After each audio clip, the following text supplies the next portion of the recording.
నిషి కోపంగా రేఖపై అరుస్తూ ఉంటుంది. నా భర్త ఏదో చిన్నగా తెలియకుండా తప్పు చేస్తే నా భర్త ఏదో కరుడు కట్టిన నేరస్తుడిలాగా మాట్లాడతారా? బొట్టు పెట్టి మరి ఇంటికి రావద్దు అని చెప్తారా? అయినా నాకు నా భర్త యువరాజ్ కన్నా జగదాత్రి కేదార్ అంటేనే మీకు ఎక్కువనా?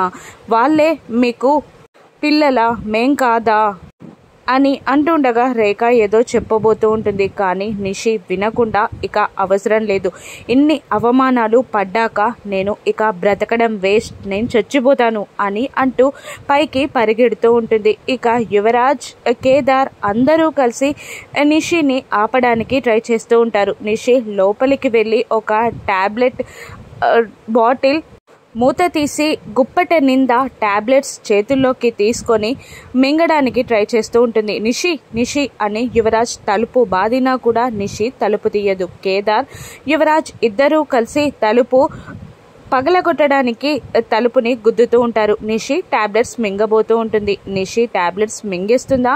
ప్రమాదంలో పడుతుందా? రానున్న ఎపిసోడ్స్లో చూద్దాం. Thank you for watching.